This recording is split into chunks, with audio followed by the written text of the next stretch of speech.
اور جب وہ بالکل قریب آیا تو نظروں سے اچانک اوجھل یعنی غائب ہو گیا، اور پھر ایک آواز آئی کہ میں جبرائیل ہوں، مجھے انبیاء علیہ السلام اور مقرب فرشتے ہی دیکھ سکتے ہیں۔ مجھے اللہ جل شانہ نے حکم فرمایا تھا کہ میں فلاں شہر اور اس کے آس پاس کے لوگوں کو زمین میں دھسا دوں۔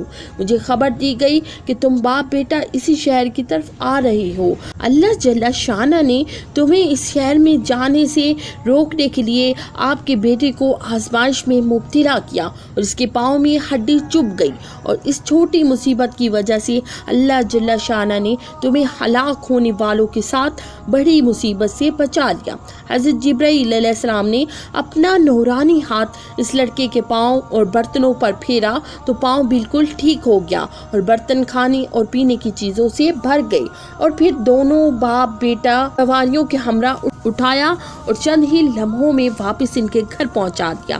حضرت جبرائیل علیہ السلام نے ہاتھ پھیرا تو اس لڑکے کا پاؤں بھی ٹھیک ہو گیا، اور برتن بھی پانی اور کھانے سے بھر گئے، اور سواریوں سمیت باپ بیٹا عافیت سے گھر پہنچ گئے، اور اس شہر میں آنے والی بڑی مصیبت سے بھی اللہ جل شانہ نے بچا لیا، کیونکہ حضرت لقمان رحمۃ اللہ علیہ نے اپنے بیٹے کو صبر کی تلقین کی تھی۔ کہا کہ بیٹے اس میں بھی کوئی بہتری ہے، ممکن ہے کہ یہ مصیبت اس لیے آئی ہو تاکہ تجھے کسی بڑی مصیبت سے بچا لے۔ رسول اللہ صلی اللہ علیہ وآلہ وسلم کا فرمان ہے، اللہ جل شانہ کے فضل و احسان کا تقاضا یہ ہے کہ تم بیماری میں اس کے شکوے نہ کرو، مصیبت کو پوشیدہ رکھو، مصیبت کو چھپا کر رکھو۔ اگر مصیبت پر شکوہ نہ کیا تو وہ مصیبت بھی ٹل جائے گی، اور جو بڑی مصیبت ٹالنے کے لیے آئی تھی وہ بھی ٹل جائے گی۔ اگر ہم مصیبت پر گلے شکوے نہیں کریں گے تو اس کا فائدہ کیا ہوگا؟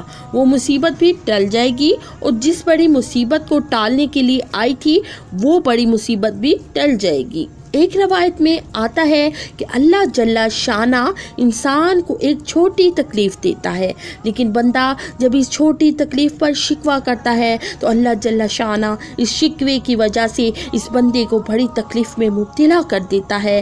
یعنی پہلے وہ تکلیف چھوٹی تھی، لیکن جب اس نے شکوہ کیا، گلہ کیا، تو اللہ جل شانہ نے اسے بڑی مصیبت میں مبتلا کر دیا۔ رسول اللہ صلی اللہ علیہ وآلہ وسلم نے ارشاد فرمایا کہ جو اللہ سے ڈرے اللہ اس کے لیے راستے کھول دیتا ہے، اور اللہ جل شانہ اس کو وہاں سے دیتا ہے جہاں سے اسے گمان بھی نہیں ہوتا، اور جو اللہ پر بھروسہ کرے اللہ اس کے لیے کافی ہو جاتا ہے، اس کی ضروریات کا وہ خود کفیل ہوتا ہے، اس کے کام اس کے ذمہ کرم پر ہوتے ہیں۔ تو جو اللہ سے ڈرے اللہ اس کے لیے راستے بناتا ہے۔ حضرت عوف بن مالک رضی اللہ تعالیٰ عنہ رسول اللہ صلی اللہ علیہ وآلہ وسلم کی خدمت میں حاضر ہوئے اور عرض گزار ہوئے کہ میرا بیٹا سالم مشرکین کی قید میں ہے اور فاقوں کی حالت میں ہوں۔ تو آپ صلی اللہ علیہ وآلہ وسلم نے فرمایا کہ آل محمد کے پاس ایک سیر جو ہے، اس کے علاوہ ہمارے پاس بھی کھانے کے لیے دنیاوی اسباب نہیں ہیں۔ کہا صبر کرو اور اللہ سے ڈرو، اور لا حول ولا قوت الا باللہ کثرت کے ساتھ پڑھو۔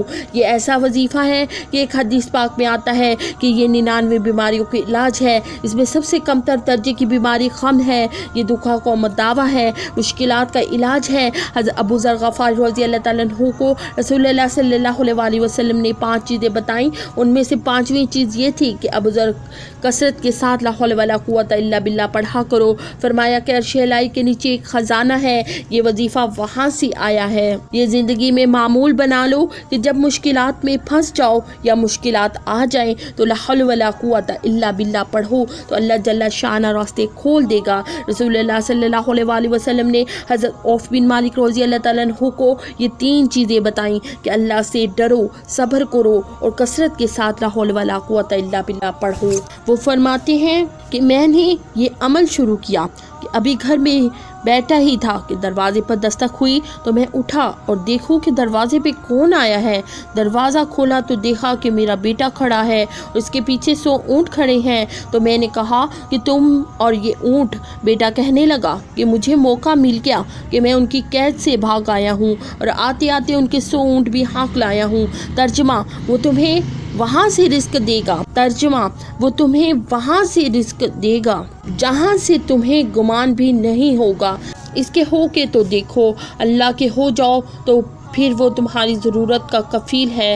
حضرت عبداللہ بن مسعود رضی اللہ تعالیٰ عنہ نے فرمایا کہ کسی شخص کو فکر و فاقہ آ جائے تو وہ لوگوں کو بتائے کہ میں آج کل بڑے مشکل حالات میں ہوں، ہر وقت لوگوں کو بتاتا پھرے تو پھر اس کی مشکلیں بڑھیں گی، اس کی مشکلیں آسان نہیں ہوں گی۔ اور اگر وہ اپنی اس مشکل کو کسی سے شیئر نہ کرے بلکہ جائے نماز بچھا کر اپنے رب سے شیئر کرے کہ مالک فکر و فاقہ آ گیا ہے، مالک فکر و فاقہ آ گیا ہے اور اس کا علاج تیرے پاس ہے، اس مرض کا مداوات تیرے پاس ہے۔ میں امید کرتی ہوں کہ میری آج کی ویڈیو آپ کو پسند آئی ہوگی۔ اسی کے ساتھ دیں اجازت، اللہ حافظ۔